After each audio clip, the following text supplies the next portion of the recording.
Good morning बच्चों। तो बच्चों अभी तक जो आपने टेंसेस पढ़े, चाहे वो प्रेजेंट से हो, पास्ट से हो, फ्यूचर से हो, अभी तक हमने इंडेफिनिट पढ़ लिए, सारे कंटिन्यूस पढ़ लिए और परफेक्ट में भी हमने जो है present and past perfect tenses को स्टडी कर चुके हैं। देखिए, आपको टेंसेस कहें या ट्रांसलेशन तभी आएगा जब आपको सारे फॉर्मूले अच्छी तरीके से याद होंगे। ये आपको अच्छी तरह ध्यान रखना है। यानी याद क्या करना है आपको, ये मैंने पिछले वीडियोस में भी आपको बताया है, आज फिर बता रहा हूँ। ठीक है, देखिए आपको मेनली तीन चीज़ें आपको याद करनी है हर टेंस से।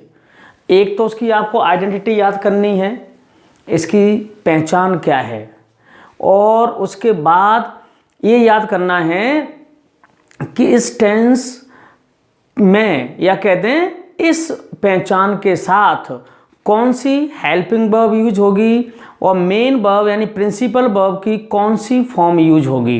ये तीन चीज़ें आपको अच्छी तरीके से याद करनी है। आपको बिल्कुल भी नेगेटिव और इंट्रोगेटिव के बारे में चिंतित नहीं होना है, पजल्ड नहीं होना है।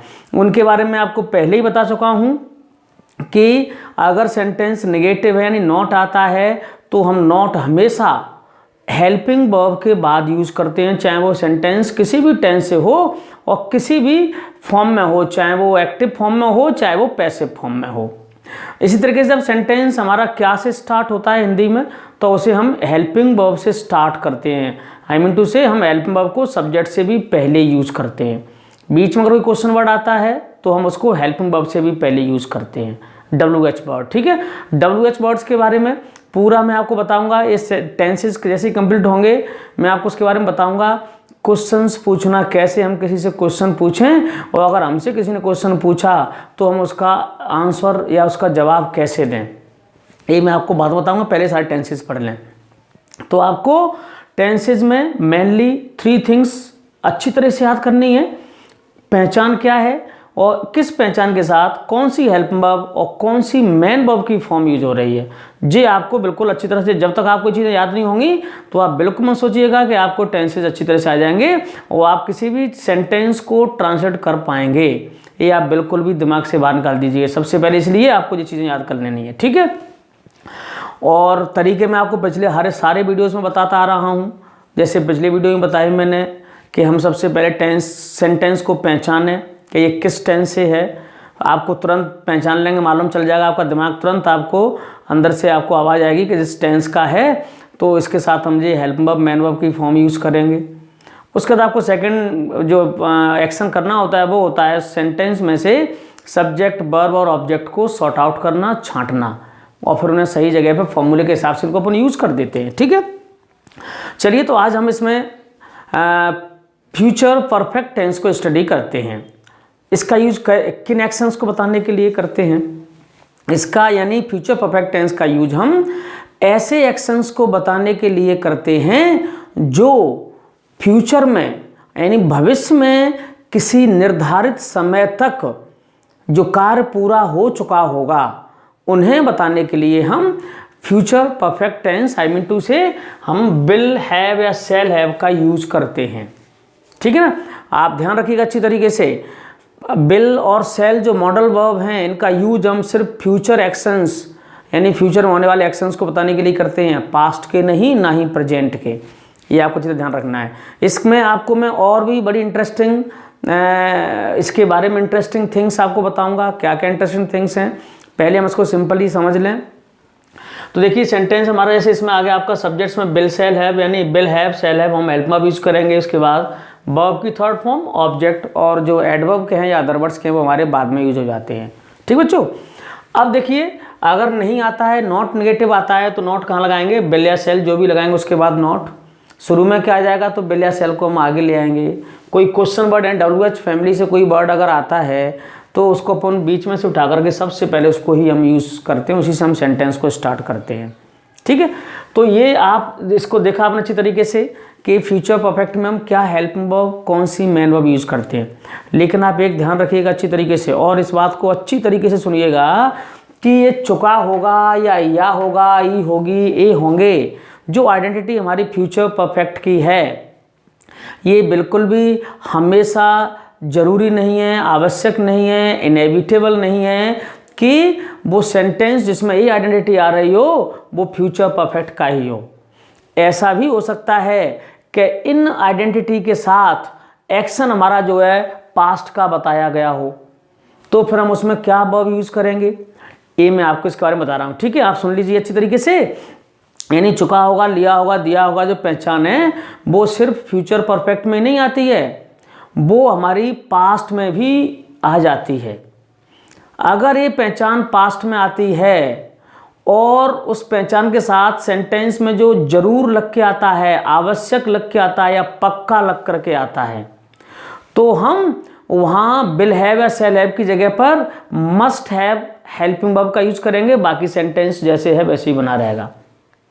इसी तरीके से अगर हमारी ये पहचान पास्ट में आती है और वो उसमें नहीं जरूर चुका, सॉरी शायद चुका होगा, शायद चुका था, इसमें अगर आपकी आइडेंटिटी आपकी आती हैं, ठीक है ना, तो वहाँ हम शायद चुका होगा, शायद लिया होगा, शायद दिया होगा के लिए माइट हैव हेल्पिंग वर्ब का यूज करेंगे।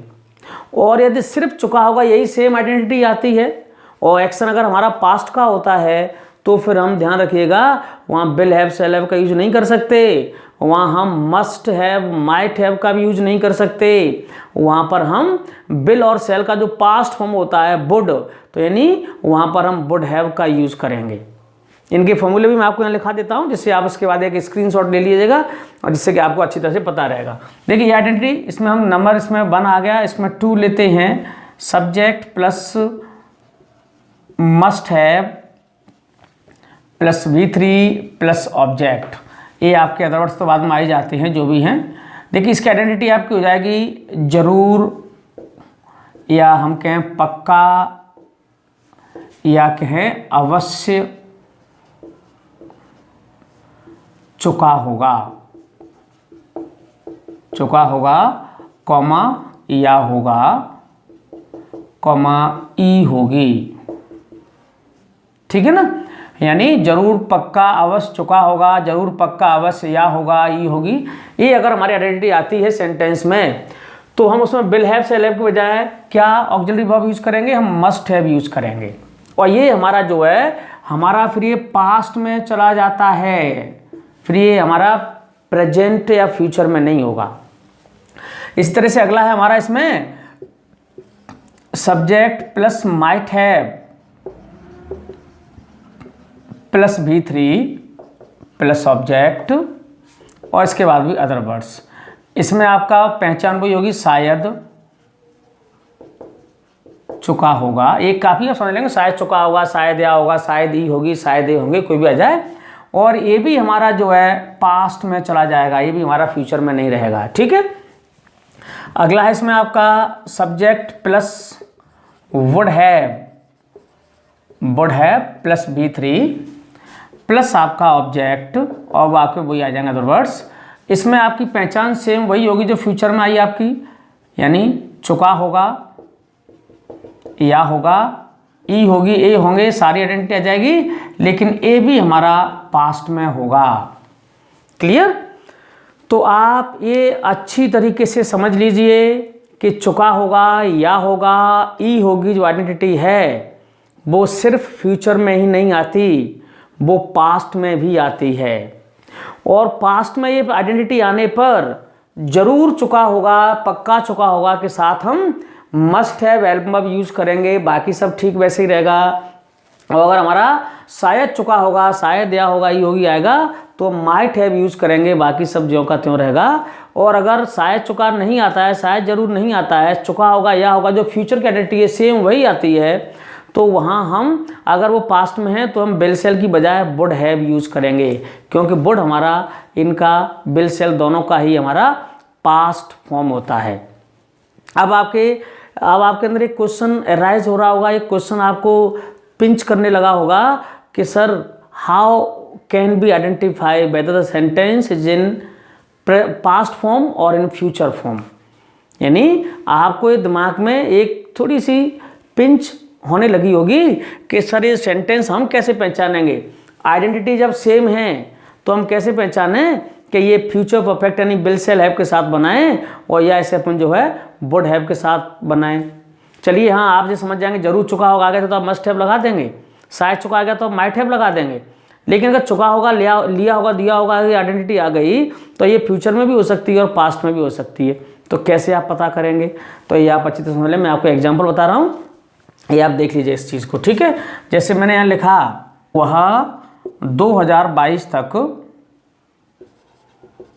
MA कर चुका होगा, यानी हम इसमें नेक्स्ट यानी आगे की बात कर रहे हैं, ठीक है ना। और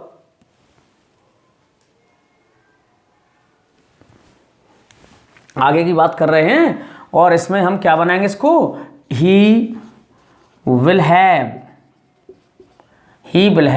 डन MA बाय 2020। ओके जी, आगे की बात आ गई। डेफिनेट टाइम आता है, फ्यूचर में अगर आता है तक आता है तो उसके ऊपर हम बाय यूज करते हैं, ना कि सिंस या फॉर। अब देखिए इसमें और लिखता हूं मैं, अगला एग्जांपल है इसमें, जरूर तुमने उसे धोखा दिया होगा। ये आपका आ गया। देखिए यहां पर भी आपका दिया होगा आ गया, लेकिन जरूर लग गया। इसका मतलब है ये हमारा पास्ट में चला गया। दिया होगा, जरूर तुमने उसे धोखा दिया होगा, हम पक्का बात कर रहे हैं। इसका मतलब है पहले कभी दिया होगा। तो सुनने में लग रहा है फ्यूचर परफेक्ट, बट सेंस कहाँ चला गया इसका, पास्ट में। और जरूर दिया है तो जरूर या पक्का भी आ सकता है। यहाँ पर पक्का तुमने उसे धोखा दिया होगा, तो हम इसको बना देंगे यू, इसमें हम हेल्प में लगाएंगे must have, you must have deceived, या हम चीटेड भी कर सकते हैं यहाँ पर, हिम या हर, लड़का लड़की पता नहीं कौन है, हिम हर, तो कोई भी यूज कर सकते हैं, ठीक है ना। तो ये आपने देखा, डिसीव में से धोखा देना, चीट में से धोखा देना होता है। अब अगर यही हम पूछ रहे हैं, इसमें अगला क्वेश्चन लिखते हैं, शायद तुमने शादी कर ली होगी। अब देखिए ये भी आपका आ गया, ली होगी, दी होगी आ गया आपका, लेकिन शायद आ गया। शायद तुमने शादी कर ली होगी, इसमें आगे कुछ नहीं बताया जा रहा है। इसमें भी सेंस कहाँ जा रहा है, पीछे पास्ट में, और शायद आ रहा है। तो हम इसमें क्या कर देंगे, हम इसमें ये वाला फॉर्मूला लगाएंगे, यू माइट हैव, शादी करने के लिए गॉट मैरिड। ओके जी, आपका आ गया। अगर यही आपका आ जाता है, देखिए ये अपना फ्यूचर में आ गया। अब मैंने यहां लिख दिया कि उसने पिछले साल अंग्रेजी सीख ली होगी। अब देखिए यहां पर भी आपका ली होगी, दी होगी, चुका होगा वाला आ रहा है, लेकिन ये बात कहाँ की हो रही है, देखो आप पिछले साल की, यानी पिछला फ्यूचर में आता है कि पास्ट में, पिछला आता है पास्ट में। तो हम पास्ट की बात कर रहे हैं, इसमें कोई जरूर शायद भी नहीं है। अगर कोई जरूर शायद नहीं आता है और पिछला आता है, चुका होगा, लिया होगा, दिया होगा, तो वो आपका पास्ट में चला जाता है। और फिर हम वहाँ पर जो है विल शैल दोनों का पास्ट फॉर्म जो होगा वुड हैव, इसका यूज़ करेंगे। तो जो हो जाएगा आपका he would have, he would have learnt English last year। ये आप देखें अच्छी तरीके से, ठीक है ना। आई होप कि अब आप इस सेंटेंसेस को देख करके आराम से समझ गए होंगे कि आपको कैसे पहचानना है कि चुका होगा, लिया होगा, दिया होगा वाला जो सेंटेंस है वो किस टेंस में है, ये कैसे पहचानना है, पता चल जाएगा आपको आराम से। नहीं भी चले तो सेंस से भी आप थोड़ा सा अपना कॉमन सेंस यूज कर सकते हैं, ठीक है। जब पिछला भी नहीं होगा तो भी हो सकता है, वो आपको सेंटेंस देख के ही पता चलेगा। अब हम इसमें देखिए फ्यूचर परफेक्ट, ये तो अपना जरूर शायद होगा, चुका होगा, इसके बारे में आ गया। कुछ सेंटेंस में अभी आप लोगों को बोलूंगा, उन्हें भी आप जो है यूज़ करेंगे और उनको खुद बना करके एक बार आप प्रैक्टिस करेंगे कि ये किस टेंस में आ रहा है। ठीक बच्चों, तो ये हमने देखा अभी फ्यूचर परफेक्ट के सिंपल जो सेंटेंसेस थे उनको हमने अभी स्टडी किया। उसमें आपने जाना कि सिर्फ जो है हमारा इसमें will have shall have use नहीं होता है, और जो चुका होगा, लिया होगा, दिया होगा वाले सिर्फ हमारे जो है पास्ट फ्यूचर में यूज नहीं होते हैं, ये पास्ट में भी यूज होते हैं। ठीक बच्चों, एक इसमें और तरीके से आ जाते हैं, उनको भी देख लें। जैसे सेंटेंस आ गया, ये सेंटेंस आ गया, कक्षा 10 पास करने से पहले